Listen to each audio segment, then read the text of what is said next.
श्री कृष्ण कहते हैं, वह सब कुछ करो जो तुम्हें करना है, लेकिन लालच से नहीं, अहंकार से नहीं, वासना से नहीं, ईर्ष्या से नहीं, बल्कि प्रेम, करुणा, नम्रता और भक्ति के साथ। भगवान श्री कृष्ण इस अनमोल वचन के माध्यम से कार्य करने की नियत का उल्लेख करते हैं। जब किसी भी कार्य करने में अगर लालच होगा, बेईमानी होगी, जलन होगी, तो वो काम न तो सही होगा और न ही उसके परिणाम फलदायी होंगे। नरक के 3 द्वार हैं, काम, क्रोध और लोभ। जो व्यक्ति कामी प्रवृत्ति का होता हो, जिसके मन में लोभ होता है और जो अत्यधिक क्रोधी स्वभाव का होता है, उसके लिए नरक के द्वार सदैव खुले होते हैं। अर्थात ऐसे व्यक्ति को तो सिर्फ नरक में ही जगह मिलती है। मैं ही सृष्टि का आदि, मध्य और अंत हूँ। भगवान श्री कृष्ण ही इस सृष्टि के पालनहार है। वही इस संसार की शुरुआत थे, वही मध्य और वही अंत होंगे। जो आप जो चाहते हैं उसके लिए नहीं लड़ते हैं, तो जो खोया उसके लिए मत रो। मनुष्य सब कुछ चाहता है पर सब कुछ उसे नहीं मिल सकता। आपको जो नहीं मिला उसके लिए पश्चाताप मत करो, और जो आपसे खो गया, जो आपसे अलग हो गया, उसके लिए निराश भी मत हो। मैं सभी प्राणियों के हृदय में स्थित आत्मा हूँ। मैं सभी प्राणियों का आदि, मध्य और अंत भी हूँ। हर व्यक्ति श्री कृष्ण से जुड़ा है और श्री कृष्ण हर व्यक्ति से जुड़े हैं। वही हमारे आदि, मध्य और अंत है। ठंड या गर्मी, सुख या दर्द का अनुभव करें। ये अनुभव क्षणभंगुर हैं, वे आते हैं और जाते हैं। उन्हें धैर्य पूर्वक सहन करें। समय एक सा नहीं रहता। आज दुख है तो कल सुख भी आएंगे, और सुख के बाद दुख भी आना स्वाभाविक है। आपको पूरे धैर्य और श्री कृष्ण पर विश्वास के साथ अपना जीवन निर्वाह करना चाहिए। सत्य कभी नष्ट नहीं हो सकता। अच्छा करने से नहीं डरना चाहिए। लोग अक्सर सच कहने से बचते हैं या डरते हैं, पर सत्य कभी छुप नहीं सकता और न ही कभी मिट सकता है। कितना भी छुपा ले पर सच तो उजागर हो ही जाएगा। इसलिए जो बात सच पर आधारित हो उसे करने या कहने और मानने से कभी नहीं डरना चाहिए। इस शरीर का मोह मत करो, यह तो माटी है, माटी में मिल जाएगा।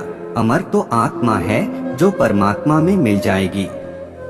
लोग अपने शरीर को सुंदर बनाने में लगे रहते हैं, पर आत्मा की सुंदरता शरीर की सुंदरता से कहीं ज्यादा महत्वपूर्ण है।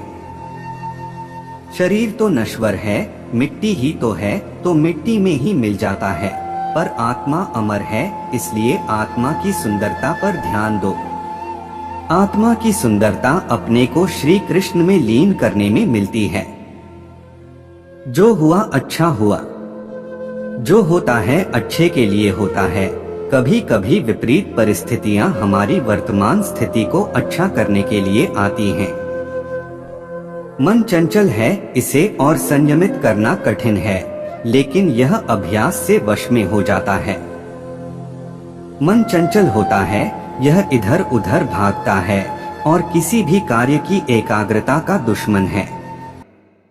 लेकिन यदि यह व्यक्ति के वश में हो जाए तो इससे अच्छा कोई मित्र नहीं है। मन को एकाग्र करना जरूरी है, बस थोड़े से प्रयास और अभ्यास की जरूरत है। मेरे लिए न कोई घृणित है और न ही कोई प्रिय, न कोई निर्धन है और न ही कोई धनी, बस जो भक्ति भाव के साथ मुझे याद करते हैं मैं उनका हूँ और वो मेरे। श्री कृष्ण उन्हीं के हैं जो श्री कृष्ण के हैं। भगवान तो बस प्रेम भक्ति के भूखे हैं। जो भी उनकी भक्ति में लीन होता है, जो भी प्रेम से उन्हें याद करता है, वो सदैव उसका कल्याण करते हैं। मैं हमेशा तुम्हारे साथ और तुम्हारे आसपास रहता है, चाहे तुम कुछ भी कर रहे हो। जब भी आप कोई बुरा कार्य करते हो या अच्छा कार्य करते हो, आपको लगता है कि कोई देख नहीं रहा, तो यहाँ श्री श्री कृष्ण कहते हैं कि तुम जो कुछ भी कर रहे हो मेरी दृष्टि सदैव तुम पर है। इसलिए आप यह मत समझे कि आप अकेले हैं, आपके साथ श्री कृष्ण सदैव हैं। जो कुछ हुआ अच्छे के लिए हुआ, जो हो रहा है अच्छे के लिए हो रहा है, जो होगा वह भी अच्छे के लिए ही होगा। जो कुछ हुआ अच्छे के लिए हुआ, जो हो रहा है अच्छे के लिए हो रहा है, जो होगा वह भी अच्छे के लिए ही होगा। तो सकारात्मक रहो और अपना कर्म करो। आप वही हैं जिसमें आप विश्वास करते हैं। आप वह बन जाते हैं जो आप मानते हैं कि आप बन सकते हैं। हमारी सफलता और असफलता इस बात पर निर्भर करती है कि हम खुद पर कितना विश्वास करते हैं। व्यक्ति जो चाहे बन सकता है यदि पूरे विश्वास के साथ अपने लक्ष्य पर लगातार चलता रहे। जिस इंसान के चारों तरफ नकारात्मक लोग रहते हैं उस इंसान का मंजिल से भटक जाना तय है। कहते हैं मन के हारे हार है और मन के जीते जीत। जिस प्रकार सकारात्मक विचारों से सफलता मिलती है उसी प्रकार नकारात्मक विचार असफलता के मार्ग की ओर अग्रसर करते हैं। क्योंकि जैसा हम सोचते हैं वैसे ही हम बनते जाते हैं और अपने विचारों के माध्यम से ही हमें नकारात्मक और सकारात्मक परिणाम मिलते हैं।